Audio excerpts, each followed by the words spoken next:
What up, what up, what up, what up? It is Sanni here. Gonna be talking about three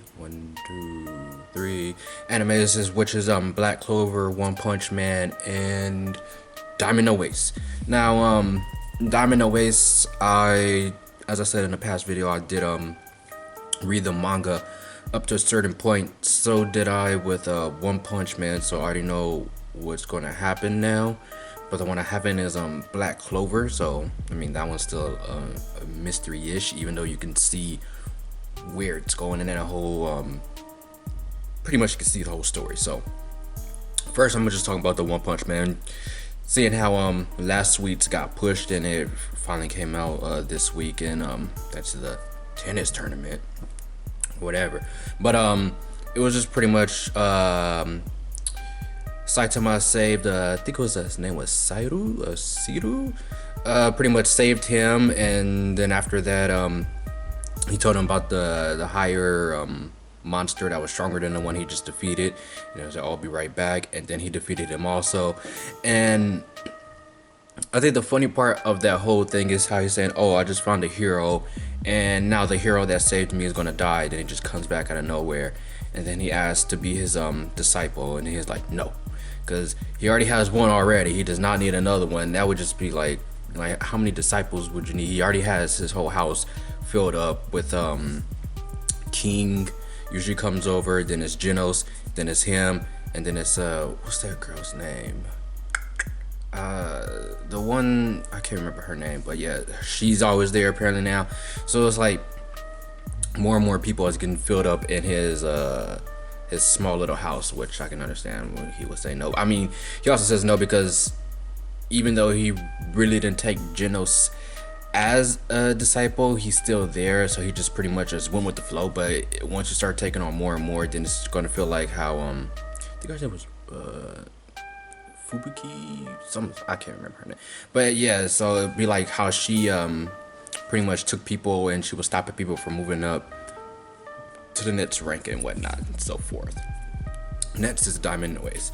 Diamond No Ace, the first beginning was pretty much of them actually in a match as opposed to another team in a match and whatnot, and the starter was Samura, and they're starting to put him they're rotating the pictures because now everybody has no numbers. There's no pretty much anybody's spot can get taken at this point, because he's seen how when they lost with Furia at the national championship or whatever, that even though they have their spots, that still doesn't mean there's a guaranteed win. You want to get the best of the best. Just because somebody is a first string doesn't mean they're better than the second string, because the second string works twice as hard to become the first string, when some of the first stringers was just they was working, but they wasn't working as hard because they pretty much got to the point to where they wanted to get.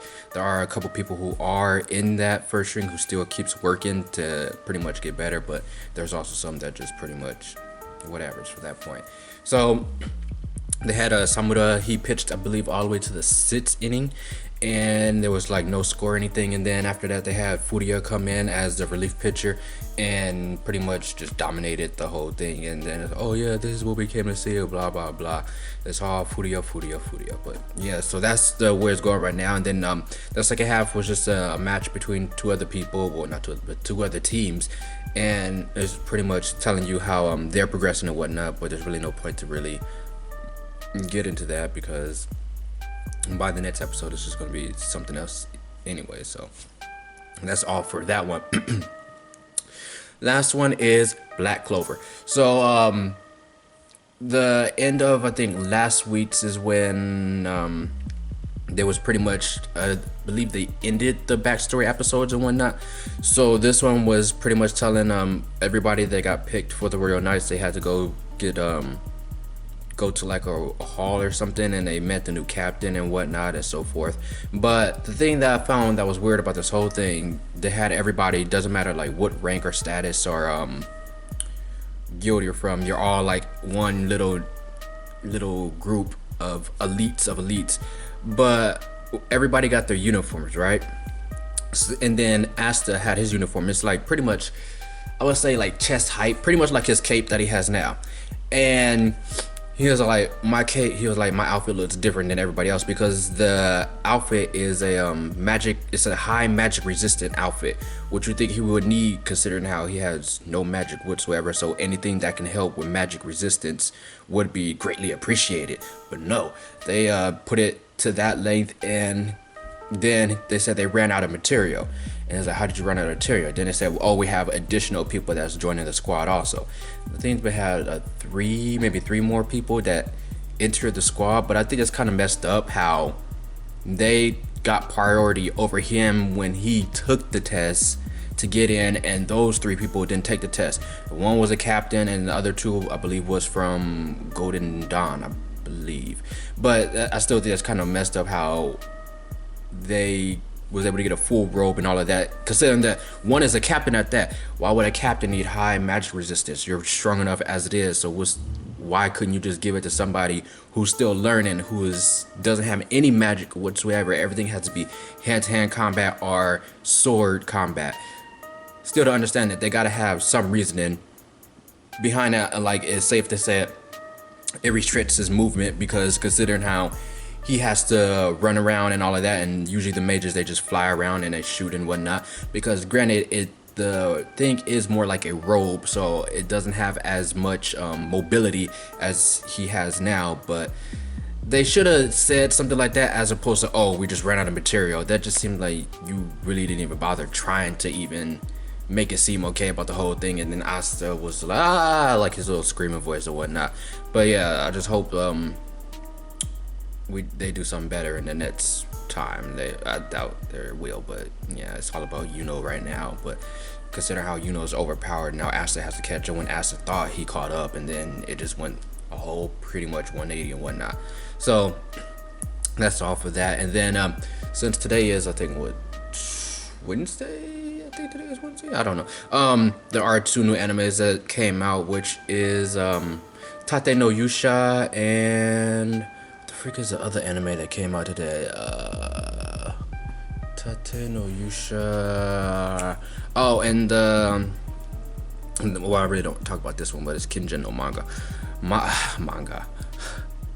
Mago. Sorry about that.